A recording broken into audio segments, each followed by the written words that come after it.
Guten Abend benannt. Prenez place et une tasse de thé.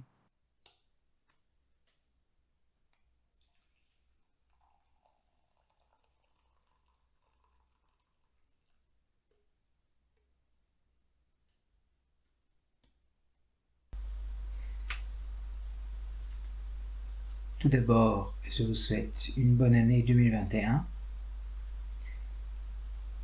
Aujourd'hui, je vous présente un groupe de personnes. Un groupe qui n'apparaît que très furtivement dans la Bible, mais autour duquel on a fait couler beaucoup d'encre. La tradition occidentale veut qu'il soit de nombre de 3. Parfois, on évoque un 4e camarade, qui prend du retard. Une tradition syrienne, quand même, leur donne le nombre de 12. Mais, et c'est une sous-tradition de la tradition syrienne, qui dit seulement 3 des 12 sont venus à bout de leur voyage. Si on admet qu'ils sont 3, leur ossement se trouverait dans un sarcophage décoré dans la cathédrale de Cologne. Le sarcophage y est, je l'ai vu, je n'ai pas retrouvé la photo, ça remonte à très loin que j'y étais. Mais à qui appartiennent les os qui sont dedans, je n'en sais rien. Dans la Bible, on les appelle les mages venus de l'Orient, littéralement d'Anatolie. Ils ont vu une étoile naissante, une étoile qu'ils ont mise en lien avec la Judée, et ils se sont mis en route pour saluer le roi nouveau-né. Les historiens nous disent que la science des astres est l'apanage des Mésopotamiens, donc qui habitent en Irak actuel, et que ces hommes venaient certainement donc de là, entre l'Euphrate et le Tigre. Et où est-ce qu'on cherche un prince nouveau-né? Bien sûr, dans la capitale, dans le château du régent actuel. Et là, il y a maintenant un problème. Le roi Hérode n'est absolument pas au courant d'une naissance. Lui, il est en train de réorganiser sa succession. Il a déjà fait disparaître 2 de ses fils et une de ses femmes. Et maintenant arrivent ces étrangers et lui parlent d'un roi nouveau-né. Catastrophe. Déjà que sa situation est difficile, parce que pour les Juifs, en principe, le roi doit être de famille royale, le grand prêtre doit être de famille d'Aaron, et Hérode n'est ni l'un ni l'autre. Il est iduméen, son père a travaillé pour le grand prêtre de l'époque, et Hérode et son frère d'abord aussi. Les 2 frères ont su gagner la confiance des Romains, et puis c'est Hérode tout seul qui a continué, mais ils sont mal vus à Jérusalem. La première femme d'Hérode, quand même, est une fille de grand prêtre, et il l'a répudiée. Politiquement, il a pris pendant un temps le parti de Marc-Antoine et de Cléopâtre, puis il a rallié Octavian, le futur César Auguste. Hérode est un homme qui fait de la politique, il doit être vigilant parce qu'il n'a pas beaucoup d'amis. Et donc, cette naissance annoncée par les astrologues, qui n'est pas dans sa famille, le met dans tous ses états. Il mène son enquête, les savants du temple lui apportent une information importante. Le roi qui libérera Israël naîtra à Bethléem. C'est une petite bourgade à quelques kilomètres de Jérusalem, ce n'est pas loin. Hérode dit donc à ses visiteurs, allez voir à Bethléem, et il les envoie pour ainsi dire en mission de reconnaissance. Si vous le trouvez, venez me le dire pour que moi aussi je vienne le vénérer. Tu parles. Hein? Et donc, en s'y rendant, les mages revoient l'étoile qui les avait fait venir en Judée. Ils la voient au-dessus d'une maison. Et dans cette maison, ils trouvent une jeune femme avec son enfant. Ils tombent à genoux devant l'enfant et lui offrent leurs cadeaux. Les cadeaux, ils sont de l'or, de l'encens et de la myrrhe.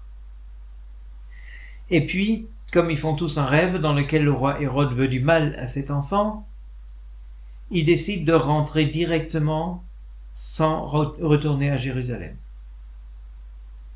C'est pas grave, on prend l'autoroute à une autre entrée. Alors toujours selon la tradition syriaque, qui est très intéressante, Marie a offert à ses visiteurs une chemise de Jésus. Vous voyez, ça commence déjà à faire des reliques. Mais il y a une chemise et 12 hommes. Donc ils veulent partager.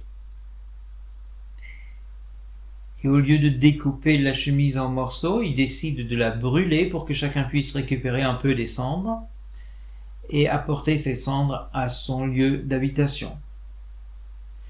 Mais après l'avoir mise en feu, quand ils ramassent les cendres, ils trouvent dans les cendres 12 pièces d'or qui sont frappées d'une représentation de la Vierge à l'enfant. Quelle belle histoire, hein? Revenons un peu à l'Occident. La tradition occidentale a donné des noms à ces trois hommes dont elle parle. Gaspard ou Caspar, Melchior et Balthazar. Melchior d'ailleurs ça veut dire mon roi est lumière. C'est un nom sémitique. Un des hommes serait blanc, on le voit parfois sur un cheval. Un autre serait noir et sur un chameau. Le troisième, la peau un peu tannée et son animal, ça change selon les circonstances. Ainsi, il représenterait les trois continents connus de l'Antiquité. L'Afrique, l'Europe, l'Asie. Et ça, c'est encore une fois une tradition qui est bien plus tardive que la Bible. Toujours est-il que ces mages venus d'Orient nous disent que la naissance du Christ a été inscrite dans le cours des étoiles depuis la nuit des temps, et que les représentants des nations, c'est-à-dire des peuples non juifs, se prosternent devant le Christ dès sa naissance, ou au moins de sa petite enfance, comme les prophètes l'avaient dit.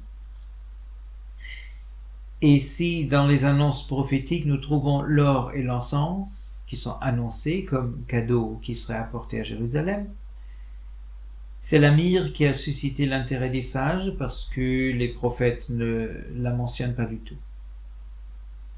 Alors certaines pensent que c'est un indice qui pointe déjà vers la mise au tombeau, parce que pour embaumer un corps de quelqu'un qui est décédé, il faut de la myrrhe et d'autres herbes, mais la myrrhe en fait partie. Et étant donné que l'embaumement est un soin apporté au corps terrestre, à la nature humaine du Christ, on peut y voir justement une allusion à l'humanité réelle du Christ. Que le Christ n'est pas Dieu apparaissant dans le monde comme une sorte de fantôme, mais réellement humain. Voilà, ce sont juste quelques idées de pensée qui vous invitent peut-être à réfléchir plus loin, à songer, comme les mages eux aussi ont fait des songes. Au XXe siècle, les mages venus d'Orient ont inspiré une action humanitaire, d'abord dans les pays germanophones. Autour du 6 janvier, des enfants déguisés en rois mages vont de porte à porte pour chanter, pour demander un soutien pour une œuvre caritative. À l'origine, c'était d'abord pour une paroisse en reconstruction et puis pour les pauvres de la paroisse et des voisins, des endroits voisins.